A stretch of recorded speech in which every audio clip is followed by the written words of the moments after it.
நேயர்கள் அனைவருக்கும் வணக்கம்.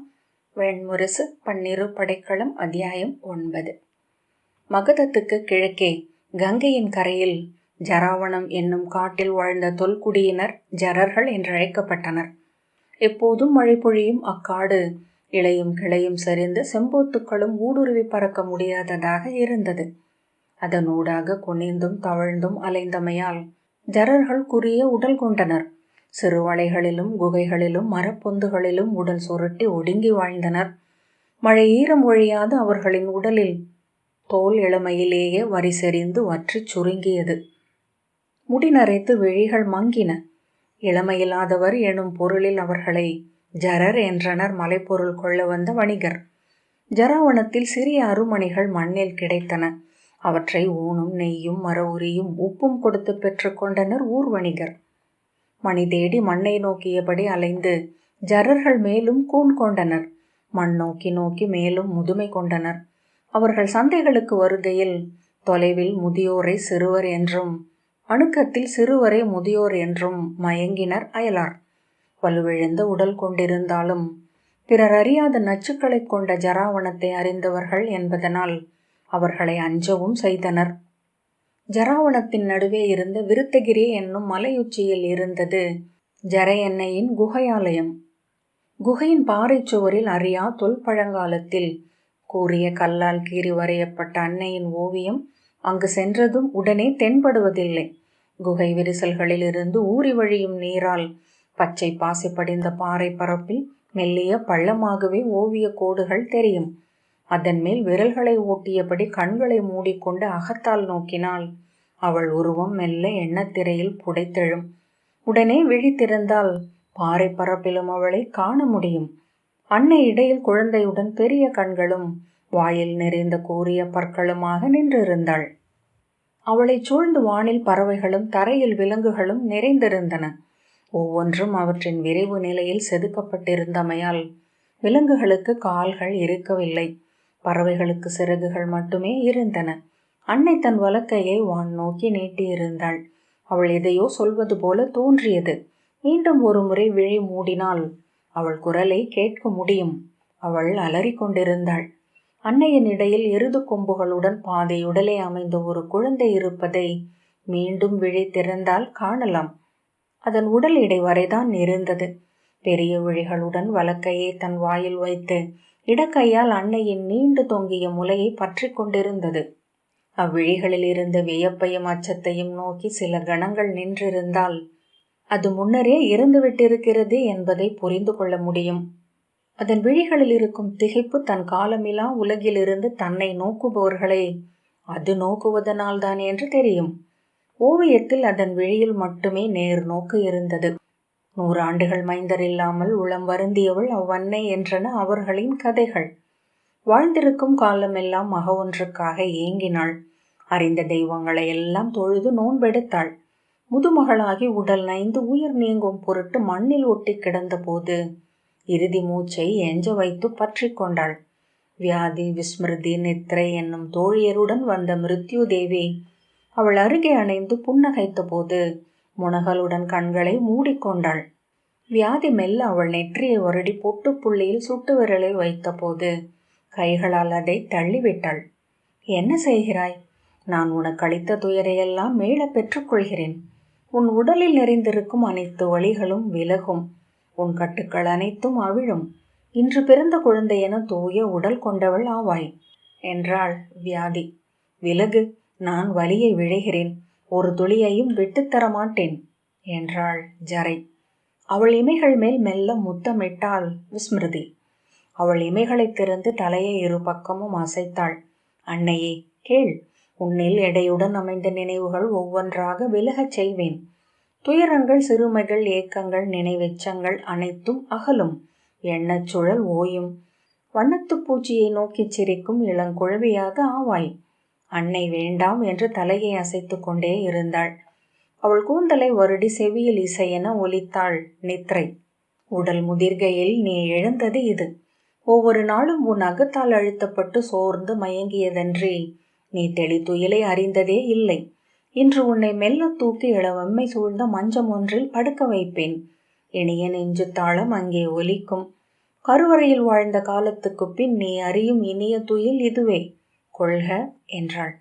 அவள் உதடு குவித்து, துயில மாட்டேன், ஒரு கணமும் என்னை இழக்க மாட்டேன் என்றாள். 108 நாட்கள் அவள் அருகே 4 தேவியரும் காத்து நின்றனர். ஒவ்வொருவராக விலகிச் சென்ற பின் அவள் மட்டும் சருகு மெத்தையில் காட்டுப்புதருக்குள் தன்னந்தனியாக கிடந்தாள். அவள் உடலை சிதல்கள் அரிக்கத் தொடங்கின. கூந்தல் மண்ணில் படிந்து பூவேர் போல பரவியது. உடல் துளைத்து உட்புகுந்தன செடிகளின் வேர்கள். அவள் உடல் மேல் காளான்கள் குடை பூத்தெழுந்தன. ஒவ்வொரு கணுவிலும் வலி துடிக்கையிலும் முழுதுள்ளமும் விழித்திருக்க அவள் அங்கே கிடந்தாள். அவள் கிடந்த புதர் அருகே ஓங்கி நின்றிருந்த அத்தி மரத்தில் அருகே நின்ற எட்டி மரம் தழுவிச் சுற்றி வளர்ந்திருந்தது. எட்டி மரத்திற்குரிய அரிசி என்னும் தேவதை அவளை நோக்கி கொண்டிருந்தாள். அவள் உடல் மட்கி உப்பானதும் அவளை வேர்கொண்டு கவ்வி உறிஞ்சி உண்ண அவள் விழைந்தாள். ஜரையின் கொடுந்துயர் கண்டு மெல்ல அவள் உள்ளம் இறங்கியது. 300வது நாள் அவள் தன் கூந்தலையே ஆடையாக்கி வெள்ளி நகங்கள் நீண்ட சாம்பல் நிற உடலுடன் மரத்திலிருந்து இறங்கி வந்து தன் குளிர்ந்த கைகளால் ஜரையை தொட்டாள். கண் விழித்த முதுமகளிடம், சொல்க, நீ உயிர் பற்றி இங்கிருப்பது எதன் பொருட்டு என்றாள். நான் அன்னையாக விழைந்தேன். என் கருவறை மூடிக்கொண்டிருக்கிறது. அன்னை என்றல்லாமல் இவ்வுலக வாழ்க்கையை முடிக்க மாட்டேன் என்றாள் அன்னை. முதுமகளே, அன்னைமை என்பது துயரே என நீ ஏன் இன்னும் அறியவில்லை? தெய்வங்கள் மட்டுமே துயரற்ற தாய்மையை அறிய முடியும் என்றாள் அரிசி. அறிவேன். என்னை சூழ்ந்து கண்ணீர் உதிர்க்கும் அன்னையரையே பார்த்து கொண்டிருக்கிறேன். என் உள்ளம் கண்ணீரே நிறைந்திருக்கிறது. ஒரு மைந்தனுக்காக அதை பொழிக்கவே நான் விழைகிறேன் என்றாள் ஜரை. அறிக, ஊழ்நெறியை அறுத்து ஊடு புகுந்த எவரும் மகிழ்ந்ததில்லை என்றாள் அரிசி. நான் கோருவது துயரை. 100 மைந்தரை பெற்று 100 ஆண்டு காலம் விழிநீர் வார்க்கும் வல்லமை கொண்டிருக்கிறது என் நெஞ்சு. என்னுள் நிறைந்த இம்முலைப்பாலையும் விழிநீரையும் ஒழிக்காமல் நான் வெண்ணேற இயலாது என்றாள் அன்னை. அரிசி அவளை நோக்கி கருணை நிறைந்த குரலில், இப்பிறவியில் நீ கொண்ட ஏக்கம் அனைத்தும் உன்னை தொடரும் முதியவளே. மீளப் பிறந்து 100 மைந்தரை பெற்று விழி துஞ்சாமல் இருப்பாய் என்றாள். நான் இப்பிறவியிலேயே அதை விழைகிறேன். வேறெதற்கும் ஒப்பேன் என்றாள் ஜரை. பெருமூச்சு விட்டு அவள் திரும்பி அத்திமரத்தில் வாழ்ந்த தன் துணைவனாகிய ரிஷபன் என்னும் தெய்வத்தை அழைத்தாள். திமில் பெருத்த கரிய நிற காளையென ரிஷபன் வந்தான். அவன் தன்னருகே வந்ததுமே என்றோ மறந்த நறுநாற்றம் ஒன்றை உணர்ந்து முகம் மலர்ந்தாள். தேவா, என கருள்க என்றாள். தன் குளிர்ந்த கரிய மூக்கால் அவளை தொட்டு, நீ விழைவதே ஆகுக என்றான் ரிஷபன். அன்னை கை கூப்பி நிறைவுடன் உயிர்த்தாள். அவள் மேல் சரிந்திருந்த கனிமரக்கிளை காற்றில் குலுங்க சாறு நிறைந்த பழங்கள் அவள் முகத்தருகே உதிர்ந்தன. அவற்றை கவ்வி உண்டு உயிர் மீட்டாள். மெல்ல கையூன்றி எழுந்து அமர்ந்தாள். கூந்தல் மண்ணில் ஒட்டி பிரிந்து செல்ல மண்டையோடு போன்ற தலையும் எலும்பு சிறைகள் துடிக்கும் நெஞ்சுமாக நடந்து தன் குடியினரை அடைந்தாள். இறந்தவள் மீண்டதைக் கண்டு அவர்கள் அஞ்சி ஓடினர். மைந்தரை அணைத்தபடி அன்னையர் குகைகளுக்குள் பதுங்க கழிகளும் கூரெலும்புகளுமாக ஆண்கள் அவளை தாக்க வந்தனர். மைந்தரை உண்ணும் கூலி, விலகிச்சல் என்று கூவினர். காட்டு விளிம்பில் அவள் வெறுமை நிறைந்த நோக்குடன் நின்றாள். பின்னர் ஒரு சொல் உரைக்காது திரும்பிச் சென்றாள். காட்டை வகுந்தோடிய ஆற்றின் கரையில் அவள் ஒரு சிறு மரப்பொந்தில் வசிப்பதை பின்னர் அவர்கள் கண்டனர். காட்டில் பொறுக்கிய கனிகளையும் நாணல் கொண்டு ஆற்றில் பிடித்த மீன்களையும் அவள் உண்டாள். பிறர் இல்லாத தனிமையில் அங்கே வாழ்ந்தாள். அவளுக்கு கடுங்கசப்பின் தெய்வம் துணை இருப்பதைக் கண்டதாக முதியோர் சொன்னார்கள். அவள் அமர்ந்திருக்கையில் நிழல் எழுந்து குடைபிடித்தது. அவள் நின்ற இடத்தில் நீர் கசந்தது. அவள் உண்டு மிச்சமிட்ட கனிகளை அணில்களும் குரங்குகளும் தொடவில்லை. அவள் வாழ்ந்த ஆற்றங்கரையிலிருந்து பறவைகள் விலகிச் சென்றன. பூச்சிகள் சிறகு பொழிந்து மறைந்தன. அங்கே காற்று கருங்கல் என ஆனது போல் மூச்சடைக்கச் செய்யும் அமைதியே நிறைந்திருந்தது. ஆனால் அவள் ஒவ்வொரு நாளும் இளமை கொள்ளத் தொடங்கினாள். அவள் நகங்கள் உதிர்ந்து முளைத்தன. கரும்பாறையில் புல் எழுந்தது போல தலையில் முடி தோன்றியது. தோளில் உயிர் வந்தது. எலும்புகள் மேல் தசை மூடியது. ஆனால் அவள் விழிகள் அப்போதும் முன்னரே இறந்தவள் போலவே இருந்தன. அவள் கருவுற்றதை பிந்தித்தான் குலத்தார் அறிந்தனர். காட்டு எருது ஒன்றின் குழவி அது என்றனர் குல நிமித்திகர். அவள் இருக்கும் காட்டில் தெமிழெழுந்த வெள்ளெருது ஒன்றை ஆற்றில் மீன்பிடிக்கச் சென்றவர்கள் கண்டனர். அவளுடன் இணைந்து அது வேர்பற்று இறங்கிய சேற்றுக்கரை விளிம்பில் குனிந்து நீர் அருந்தியது. எருதின் மைந்தன் என்றார் நிமித்திகர். ஆனால் அவள் மைந்தனை பெறுவாள் என்று வான்குறியும் மண்குறியும் சொல்லவில்லை. வைகாசி மாதம் அவள் மைந்தனை பெற்றெடுத்தாள். விரித்த கால்களின் நடுவே கருக்குழியின் வெந்நீர் ஊற்று வழியாக வழிந்திறங்கி வந்தான் அவள் மைந்தன். மைந்தன் வருவதை நோக்க வேண்டும் என்று அவள் ஆற்று விளிம்பில் படுத்து நீர்ப்பாவையை நோக்கி கொண்டிருந்தாள். இரு குளம்புகள் வெளிவருவதை கண்டாள். திகைப்புடன் மைந்தா என்று அவள் அழைத்தாள். குருதி நனைந்த உடலுடன் இரு கைகளையும் சுருட்டி நெஞ்சோடு அணைத்தபடி மைந்தன் நழுவி சல குழம்பலில் விழுந்தான். அவன் தலையில் இரு சிறு எருது கொம்புகள் இருந்தன. அவள் திகைத்து மைந்தா என்று மீண்டும் அழைத்தாள். அத்தருணம் தன் மேல் பதிந்திருக்கும் நோக்கை அவள் உணர்ந்தாள். அச்சத்துடன் திரும்பி நோக்க இரு விழிகளை சந்தித்தாள். குனிந்து தாமரை கொடியுடன் மைந்தனை அள்ளி மார்போடு சேர்த்து கொண்டு எழும்போது குருதி நெடி அறிந்து தேடி வந்து காத்திருந்த சிம்மம் உருமியபடி அவள் மேல் பாய்ந்தது. அருகே கிடந்த முள்மரத்தடியை எடுத்து அவள் அதை அடித்தாள். அவள் அலறலும் அதன் அமரலும் இணைந்து காட்டில் எதிரொலித்தன. சிம்மம் அவள் கையில் இருந்த குழந்தையின் கீழ்ப்பாதியை கடித்து துண்டாக்கி வாயில் இடித்தபடி பாய்ந்து புதருக்குள் சென்று வால் சுழல தாவி தாவி மறைந்தது. தன் கையிலிருந்து துடித்த குழந்தையுடன் செய்வதறியாது அவள் அலறினாள். கால்களால் நிலத்தை உதைத்தும் கையால் மரங்களை அறைந்தும் கதறினாள். குழந்தையை தலைமேல் தூக்கி வானை நோக்கி காட்டி கூச்சலிட்டாள். அதை நீரில் கழுவினால் உயிர் கொண்டு விடுமென எண்ணியவள் போல ஆற்றில் பாய்ந்தாள். கரையில் ஏறி வந்து கையில் சிக்கிய பச்சிலைகளை எல்லாம் பிடுங்கி கசக்கி அதன் மேல் ஊற்றினாள். விழித்த கண்களில் திகைப்புடன் அது தசை துண்டாக ஆகிவிட்டிருந்தது. அதை மறைத்து வைத்து பதை பதைத்து தேடி மீண்டும் கண்டடைந்தாள். அங்கும் அது பாதியுடலுடன் இருக்க கண்டு நெஞ்சில் அரைந்து அழுதாள். அவ்வோன் துண்டை இடையில் வைத்தபடி அவள் காடெங்கும் ஓடினாள். மலையுச்சிகளில் ஏறி நின்று முகில்களை நோக்கி கை சுருட்டி ஓங்கி வெறியோசை எழுப்பினாள். காடு கதறுவதை கேட்டு அவள் குடியினர் திகைத்தனர். கொடுஞ்சின தெய்வம் ஒன்று கொடை தேடி எழுந்துவிட்டது போலும் என்று அஞ்சினர். தயங்கி கால் எடுத்து வைத்து காட்டுக்குள் சென்று அவளை கண்டபோது வெறி எழுந்த வேட்டையனங்கே அவள் என்று மயங்கினர். அன்னையே, அடங்குக, உனக்குரிய கொடையும் பலியும் அளிக்கிறோம். தனிக உன் அனல், அணைக உன் சினம் என்று மன்றாடினர். அவள் விழிகள் எவரையும் நோக்கவில்லை. அவள் கூவி அழைத்தவர்கள் அனைவரும் அவளிலிருந்து நெடுந்தொலைவில் இருந்தனர். அங்கே மஞ்சம் மின்னும் விழிகளுடன் புன்னகையுடன் குனிந்து மானுடரை நோக்கி கொண்டிருந்தனர். அவள் கையிலிருந்த அக்குழவையுடல் அழுகியது. அதில் புழுக்கள் நெளிந்து அசைவு வந்தபோது பெருங்களிப்புடன் அவள் அதை முத்தமிட்டு நெஞ்சோடு அணைத்து ஆடலிட்டாள். மெல்ல அது தசையுதிர்ந்து வெள்ளெலும்பான போதும் இடையிலேயே வைத்திருந்தாள். நாளடைவில் அவள் குரல் நா கடக்காமல் உள்ளேயே நின்றது. விழிநீர் மட்டும் வழிந்து கொண்டிருந்தது. துயிலிலும் அவள் கண்களிலிருந்து ஊற்று நிலைக்கவில்லை. தனித்திருந்து அவள் அழுகையில் காற்றுப்பட்ட சுனை போல உடல் மேய்ப்பு கொண்டு சிலிர்த்து கொண்டே இருந்தது.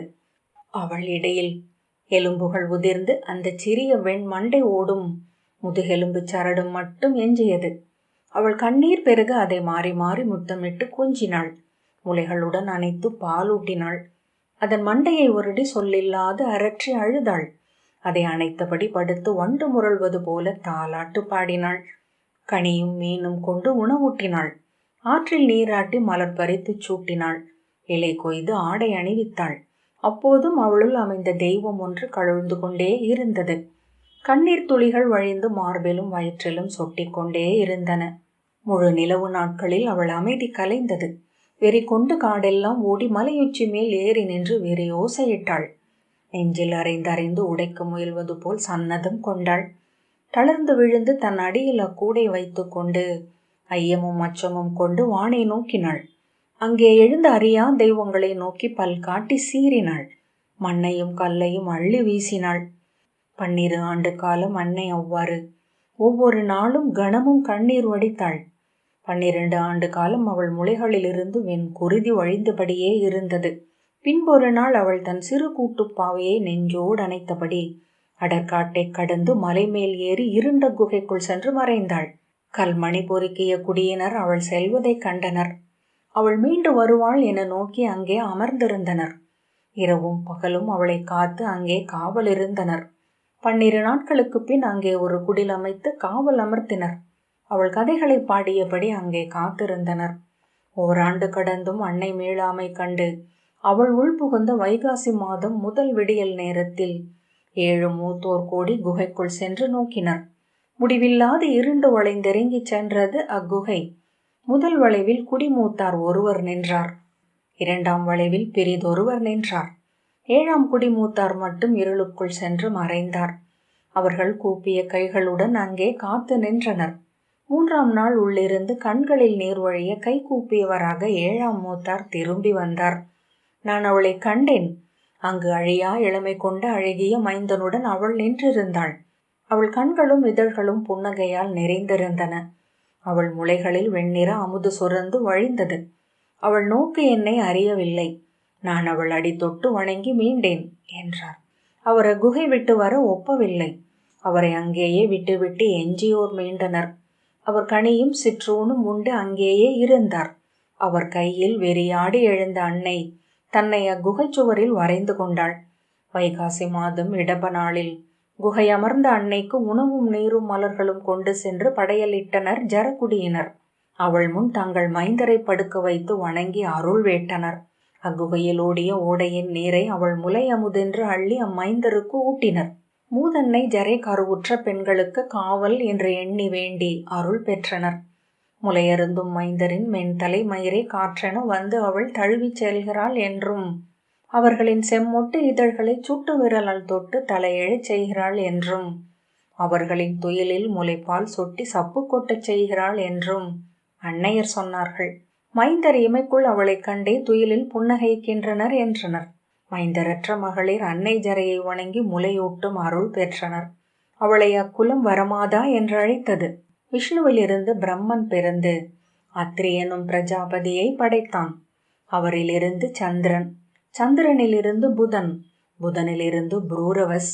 அவன் குல நிறை ஆயுஷ், நகுஷன், யயாதி, புரு, ஜனமேஜயன், பிராசீனவான், பிரவீரன், நமஸ்யு, வீதபயன், சுண்டு, பகுவிதன், சம்யாதி, ரகோவாதி, ரௌத்ராஸ்வன், மதினாரன், சந்துரோதன், துஷ்யந்தன், பரதன், சுஹோத்ரன், சுஹோதா, கலன், கர்த்தன், சுகேது, பிருகட்சத்ரன், ஹஸ்தி, அஜமீடன், ருக்ஷன், சம்வர்ணன், குரு என நீண்டது. குருவின் மைந்தன் சுதன்வா. ஷெவணன் அவன் குருதியில் பிறந்தான். அவனிடமிருந்து கிருதியும் உபரிசிரவசும் பிறந்தனர். புருவம்சத்து உபரிசிரவசின் மைந்தன் விருகத்ரதன் தன் குல மூதாதை பெயர் கொண்டிருந்தமையால் அவனை குடிகளும் புலவரும் சார்வன் என்றும் ஊர்ஜன் என்றும் ஜது என்றும் அழைத்தனர். அவன் மைந்தன் பிருகத்ரதன் குடிமூதாதை பிருகட்சத்திரன் முகம் கொண்டிருந்ததாக கூறினர் நிமித்திகர். எனவே அவனை சாம்பவன் என்று அழைத்தனர் புலவர். மூத்தோரின் போர்த்திறம் முழுதமைந்த பிருகத்ரதன் பாரத வருஷத்தை வென்று செல்லும் கனவு கொண்டிருந்தான். மாறு தோற்றத்தில் பாரத வருஷத்தின் நகர்கள் தோறும் சென்று படைவலிவும் வழித்தெளிவும் அறிந்து வந்தான். பொன் சேர்க்கும் கருமி என ஒவ்வொரு ஊரிலிருந்தும் வீரர்களை சேர்த்து பெரும் படையை உருவாக்கினான். அவர்களுக்கு பீதர் நாட்டு எரிப்படைகளையும் யவன நாட்டு பொறிகடைகளையும் தென்னாட்டு எரிப்படைகளையும் ஒருக்கினான். அவன் வல்லமை கண்டு அணுக்க நாடுகள் அனைத்தும் அவனுக்கு அடிமை சொல்லின. அவர்கள் அளித்த திரை வந்து சேரச் சேர மகதம் மேலும் வல்லமை கொண்டது. பாரத வருஷத்தின் தலைநிகர் நாடு என்று அதை சூதர்கள் பாடத் தொடங்கினர். காசி மன்னன் பீமதேவன் வங்க மன்னன் நரகசேனன் மகளை மணந்து பெற்ற 2 மகள்களை பிருகத்ரதன் மணந்தான். படைப்பெருமையும் நகர்பெருமையும் கொண்ட மகதம் அதனூடாக குலப்பெருமையும் பெற்றது. அணிகை அன்னதை என்னும் அவ்விரு இளவரசிகளும் இரட்டையர்.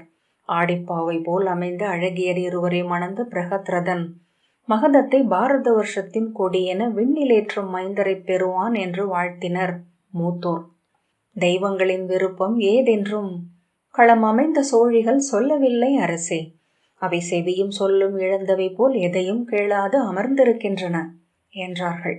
தெய்வங்களுக்குரியதை அளிப்போம், நம் கருவூலம் தான் நிறைந்திருக்கிறதே, வேள்விகள் தொடங்கட்டும் என்றான் பிருகத்ரதன். மன நிகழ்வை ஒட்டியே புத்திரகாமேஷ்டி வேள்வி தொடங்கியது. 108 நாட்கள் நடந்த அவ்வேள்வியின் இறுதியில் வேள்விக்களத்தில் தெய்வங்கள் எவையும் வந்து அமரவில்லை. அதன் பின் ஒவ்வொரு நாளுமென அவர்கள் மைந்தருக்காக காத்திருந்தனர். அரசியர் சந்தான கோபால யக்ஞங்களை செய்தனர். நோன்புகள் கொண்டனர். ஆலயங்களில் அமர்ந்து பூசனை மேற்கொண்டனர். அரசனின் அவியை வாங்க விண்ணில் தெய்வங்கள் எழவே இல்லை. அரசனையும் அரசியரையும் முதுமை வந்தடைந்தது. அரண்மனை மருத்துவர் சூத்ரகர், மைந்தரை பெறும் அகவையை தாங்கள் கடந்து விட்டீர்கள் அரசே, அரசியரும் அவ்வெல்லையை கடந்து விட்டனர் என்று அறிவித்தார். அன்றிரவு பிருகத்ரதன் அரசியர் மாளிகையில் துணைவியருடன் இருக்கையில் துயர் தாழாது கண்ணீர் விட்டார். வாழ்நாள் எல்லாம் கடலோடி ஈட்டிய செல்வம் அனைத்தையும் களமுடைந்து நீரில் விட்ட வணிகன் போல் இருக்கிறேன். செல்வம் என்பது இப்பிறப்பின் இன்பங்களையும் மறுபிறப்பின் நல்லூழையும் பெற்றுத்தரக்கூடியதென்று இளமையில் கற்றேன். என் கருவூல செல்வம் அனைத்தையும் வேள்வியரங்களுக்கு அளித்து விட்டேன். வெறுங்கையுடன் விண் செல்லப் போகிறேன். புத் என்னும் இழையுலகுக்குச் சென்று இருளில் அமைவேன் என்றார். அவரை தேற்றுவதெப்படி என்று அறியாமல் அரசியரும் விழி நீர் சொரிந்தனர். மூத்தவளான அணிகை, அரசே, உங்களுக்கு இவ்விழிவு சூழ நாங்களே வழிவகுத்தோம். இது எங்கள் குலம் மீது விழுந்த தீயோள். எங்கள் தந்தை தன் முதலரசி புராவதியின் முதல் மகள் அம்பையை ஈவிரக்கமின்றி கையொழிந்தார். அவள் நெஞ்சுருகி விழுந்த பழி எங்களையும் தொடர்கிறது. இனி நாங்கள் செய்யக்கூடுவது ஒன்றே, எரி வளர்த்து அதில் இறங்கி எங்கள் பழி தீர்க்கிறோம். புகழ் கொண்ட காசியின் கொடிச்சரடு எங்களுடன் அறுபடட்டும் என்றாள் இளையவள் அன்னதை. எரி ஏறுவதனால் பழி அழிவதில்லை என்றார் பிருகத்ரதன். நீங்கள் இங்கிருங்கள், நான் முடி துறந்து காடு செல்கிறேன். அரசன் என சேர்த்த பொருள் அனைத்தையும் கொண்டு அறம் செய்துவிட்டேன். அரசன் என அமர்வதனால் சேரும் பழி ஒன்றே இனி எஞ்சுகிறது. காட்டில் ஓர் எளிய வேடனாக வாழ்கிறேன். மண்குடிலில் படுக்கிறேன். மழையிலும் வெயிலிலும் அலைகிறேன். இப்பிறவியில் எஞ்சும் வினையையும் அறுத்த பின் அங்கே உயிர் துறக்கிறேன். நான் நீத்த செய்தி வந்ததும் நீங்களும் நெருப்பு சூழலாம். மறுநாள் அரசு பொறுப்பை தலைமை அமைச்சர் பத்மரிடம் அளித்துவிட்டு மரவுரி அணிந்து வெறும் கோல் ஒன்றை கை கொண்டு பிருகத்ரதன் நகர் நீங்கினார். அவரை காட்டின் எல்லைக்கு கொண்டு சென்று விட்டுவிட்டு திரும்பியது அரச மணித்தேர். கண்ணீருடன் நோக்கி நின்று மீண்ட ஏவலன், அரசர் கூடு திறந்து விடப்பட்ட வேங்கை என காடு நோக்கி சென்றார் என்று சொன்னான். அமைச்சரும் குடிமூத்தவரும் கண் கரைந்தனர். அரசியர் தங்கள் மாளிகைக்குள் பட்டாடை களைந்து மரவுரி அணிந்து புல்லுணவு உண்டு வெறுந்தரையில் துயின்று நோன்பு கொண்டனர். 7 பெருங்காடுகள் வழியாகச் சென்று ஜரவணத்தை அடைந்தார் பிருகத்ரதன். அங்கே தன் கையால் வெட்டிய மூங்கில் கொண்டு ஏறுமாடம் அமைத்து அதில் கனியும் மீனும் உண்டு முழு தனிமையில் வாழ்ந்தார். சொல்லப்படாததனால் மொழியை நாக்கு இழந்தது. நாவிழந்த மொழி சித்தத்தில் நெருக்கி அடித்தது. பெரும் கூச்சல் என்றாகியது அவர் அகம். பின் அந்தி பறவைகள் என அவை ஒவ்வொன்றாக அமைய அவருள் அமைதி நிறைந்தது. அவர் விழிகள் தெளிந்தன. உடலெங்கும் இனிய ஒழுங்கு கூடி அசைவுகள் விரைவழிந்தன. அங்குள்ள மரங்களின் அசைவுகளிலிருந்து அவர் அசைவு மாறுபடவில்லை. அங்கே வந்த மானும் முயலும் கூட அவரை கண்டு அஞ்சவில்லை. அவர் கங்கையில் இறங்கிய போது நீர் நலுங்கவில்லை. எண்ணமற்றிருப்பவனை மானுடர் காண்பதில்லை, தெய்வங்கள் அறிகின்றன. அவரை கடந்து சென்ற ஜரர் அங்கொருவர் வாழ்வதையே அறியவில்லை. தன் குடிலை சூழ்ந்து பறந்த வண்ணத்து பூச்சிகளும் வண்டுகளும் கந்தர்வர்களும் யட்சர்களும் என்று அவரும் அறிந்திருக்கவில்லை. ஒரு நாள் நள்ளிரவில் அவரை வண்டுகள் தங்கள் இசையால் எழுப்பின. அவர் சருகு படுக்கையில் எழுந்தமர்ந்த போது ஒளிரும் சிறகுகளுடன் மின்மினிகள் அவரை சூழ்ந்து பறந்தன. அவை தன்னிடம் பேச விழைவதை அவர் புரிந்து கொண்டார். அவர் எழுந்து நின்ற போது அவை அவருக்கு வழிகாட்டியபடி பறந்தன. அவர் காட்டுக்குள் இருளில் ஊடுருவி சென்றார். தொலைவில் எழுந்த மலைக்கு மேல் பந்தங்களின் ஒளியை கண்டார். அங்கே முழவுகளின் ஒலியும் மானுட குரல்கள் கரைந்த முழக்கமும் கேட்டு கொண்டிருந்தது. அத்திசை நோக்கிச் சென்று மலையேறி ஜரையின் குகை வாயிலை அடைந்தார். குகைச்சுவரில் ஓவியமென எழுந்த அன்னை ஜரை அக்காட்டை சூழ்ந்திருந்த 108 ஊர்களின் மக்களால் வரமாதா என்று வழிபடப்பட்டாள். வைகாசி மாதம் இடப நாளில் அவளுக்கு உப்பில்லாது சுட்ட அப்பமும் இன்கள்ளும் மலர்களும் கொண்டு வந்து படைத்து வணங்கினர். அவர்களில் முதியோரும் மூதன்னையரும் மைந்தரும் மிகுந்திருப்பதை பிருகத்ரதன் கண்டார். மைந்தரை மண்ணில் நிறையென படுக்கச் செய்து அவர்களுக்கு மேல் மலரும் நீரும் தெளித்து அன்னைக்கு படையலாக்கினர். வேலேந்தி வெறியாட்டு கொண்ட பூசகன் அவர்கள் மேல் கால் பறக்க பாய்ந்து 3 முறை கடந்தான். வேல் நுனியால் அவர்களின் தலைகளை தொட்டு, முழு வாழ்வு அமைக, அன்னை வாழ்த்துகிறேன், நலம் சிறக்க என்றான். குகை விளிம்பில் இருளில் கை கட்டி நின்றிருந்த பிருகத்ரதனை நோக்கி பூசகனின் வெறி விழிகள் திரும்பின. மைந்தனுக்காக ஏங்கி நின்றிருக்கிறாய், வருக, பாரத வருஷம் என்றும் பாடும் பெருவீரனை மைந்தனாகப் பெறுவாய். அவன் தந்தை என்றே அறியப்படுவாய். நலம் சூழ்க என்று நற்குறி உரைத்து நீர் மலர் அள்ளி அவர் தலைமேல் வீசிய பின் மல்லாந்து மண்ணில் விழுந்தான். மெய் விதிர்த்த பிருகத்ரதன் கூப்பிய கைகளுடன் கண்ணீர் வழிய நின்றார். அங்கிருந்த முதியோர் பிருகத்ரதனை நோக்கி திரும்பி, அன்னை அருட்சொல் பிழைத்ததில்லை. அவள் முதியோருக்கு மைந்தரை அருளும் தேவி. எனவே வரமாதா என்று வணங்கப்படுகிறாள். இவ்வூர்களில் எங்கும் அவள் உருவத்தையே வைத்து வழிபடுகிறோம். நல்லோள் கொண்டீர் என்றார்கள். கை கூப்பி தலைவணங்கி நன்று நிகழட்டும் என்றார் பிருகத்ரதன்.